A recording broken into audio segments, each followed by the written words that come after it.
Sea level is generally used to refer to mean sea level, an average level for the surface of one or more of Earth's oceans from which heights such as elevations may be measured. MSL is a type of vertical datum, a standardized geodetic reference point, that is used, for example, as a chart datum in cartography and marine navigation, or, in aviation, as the standard sea level at which atmospheric pressure is measured in order to calibrate altitude and, consequently, aircraft flight levels. A common and relatively straightforward mean sea level standard is the midpoint between a mean low and mean high tide at a particular location. Sea levels can be affected by many factors and are known to have varied greatly over geological time scales. The careful measurement of variations in MSL can offer insights into ongoing climate change, and sea level rise has been widely quoted as evidence of ongoing global warming.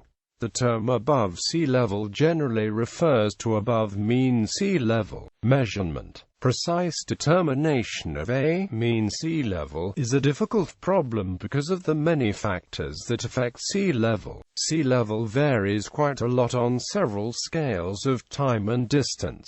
This is because the sea is in constant motion, affected by the tides, wind, atmospheric pressure, local gravitational differences, temperature, salinity and so forth. The easiest way this may be calculated is by selecting a location and calculating the mean sea level at the point and use it as a datum. For example, a period of 19 years of hourly level observations may be averaged and used to determine the mean sea level at some measurement point. To an operator of a tide gauge, MSL means the still water level, the level of the sea with motions such as wind waves averaged over a period of time such that changes in sea level, e.g., due to the tides, also get averaged out.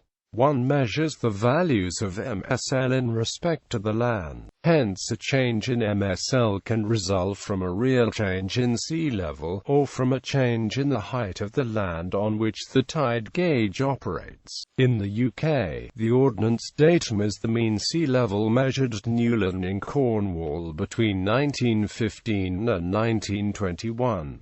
Prior to 1921, the datum was MSL at the Victoria Dock, Liverpool. In France, the Marégrave in Marseille measures continuously the sea level since 1883 and offers the longest collapsed data about the sea level. It is used for a part of continental Europe and main part of Africa as official sea level. Elsewhere in Europe, vertical elevation references are made to the Amsterdam Pale elevation, which dates back to the 1690s. Satellite altimeters have been making precise measurements of sea level since the launch of TOPEX Poseidon in 1992. A joint mission of NASA and CNES, TOPEX Poseidon was followed by JASON-1 in 2001 and the Ocean Surface Topography mission on the JASON-2 satellite in 2008. Height above mean sea level. Height above mean sea level is the elevation or altitude of an object relative to the average sea level datum. AMSL height is used extensively in radio to determine the coverage area a station will be able to reach. It is also used in aviation, where some heights are recorded and reported with respect to mean sea level, and in the atmospheric sciences and land surveying. An alternative is to base height measurements on an ellipsoid of the entire Earth, which is what systems such as GPS do. In aviation, the ellipsoid known as World Geodetic System 84 is increasingly used to define heights. However, differences up to 100 meters exist between this ellipsoid height and mean tidal height. The alternative is to use a geoid-based vertical datum such as NAVD 88. When referring to geographic features such as mountains on a topographic map, variations in elevation are shown by contour lines. The elevation of a mountain denotes the highest point or summit and is typically illustrated as a small circle on a topographic map with the AMSL height shown in meters, feet or both. In the rare case that a location is below sea level, the elevation AMSL is negative. For one such case, see Amsterdam Airport Schiphol. Difficulties in use to extend this definition far from the sea means comparing the local height of the mean sea surface with a level reference surface, or geodetic datum, called the geoid. In a state of rest or absence of external forces, the mean sea level would coincide with this geoid surface, being an equipotential surface of the Earth's gravitational field. In reality, due to currents, air pressure variations, temperature and salinity variations, etc., this does not occur, not even as a long-term average. The location-dependent but persistent in time separation between mean sea level and the geoid is referred to as ocean surface topography. It varies globally in a range of plus or minus 2 meters. Historically, adjustments were made to sea level measurements to take into account the effects of the 235 lunar month metonic cycle and the 223-month eclipse cycle on the tides. Dry land. Several terms are used to describe the changing relationships between sea level and dry land. When the term relative is used, it means change relative to a fixed point in the sediment pile. The term eustatic refers to global changes in sea level relative to a fixed point, such as the center of the Earth, for example as a result of melting ice caps. The term steric refers to global changes in sea level due to thermal expansion and salinity variations. The term isostatic refers to changes in the level of the land relative to a fixed point in the Earth, possibly due to thermal buoyancy or tectonic effects. It implies no change in the volume of water in the oceans. The melting of glaciers at the end of ice ages is one example of eustatic sea level rise. The subsidence of land due to the withdrawal of groundwater is an isostatic cause of relative sea level rise. Paleoclimatologists can track sea level by examining the rocks deposited along coasts that are very tectonically stable, like the east coast of North America. Areas like volcanic islands are experiencing relative sea level rise as a result of isostatic cooling of the rock, which causes the land to sink. On other planets that lack a liquid ocean, planetologists can calculate a mean altitude by averaging the heights of all points on the surface. This altitude, sometimes referred to as at sea level, serves equivalently as a reference for the height of planetary features. Change. Local and eustatic. Local mean sea level is defined as the height of the sea with respect to a land benchmark,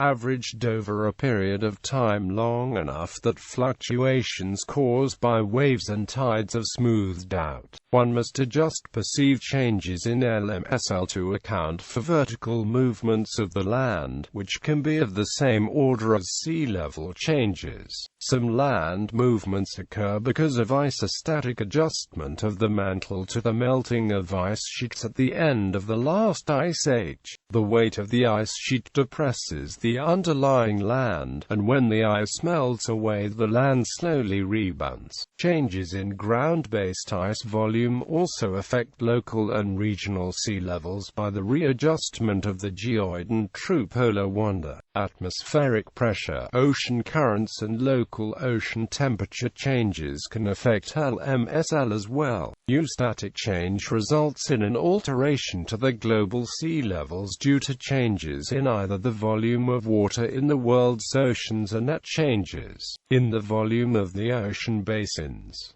Short-term and periodic changes. There are many factors which can produce short-term changes in sea level. recent changes. For at least the last 100 years, sea level has been rising at an average rate of about 1.8 millimeters per year. Most of this rise can be attributed to the increase in temperature of the sea and the resulting slight thermal expansion of the upper 500 meters of seawater. Additional contributions, as much as 1/4 of the total, come from water sources on land, such as melting snow and glaciers, and extraction of groundwater for irrigation and other agricultural and human needs. Aviation. Pilots can estimate height above sea level with an altimeter set to a defined barometric pressure. Generally, the pressure used to set the altimeter is the barometric pressure that would exist at MSL in the region being flown over. This pressure is referred to as either QNH or altimeter, and is transmitted to the pilot by radio from air traffic control or an automatic terminal information service.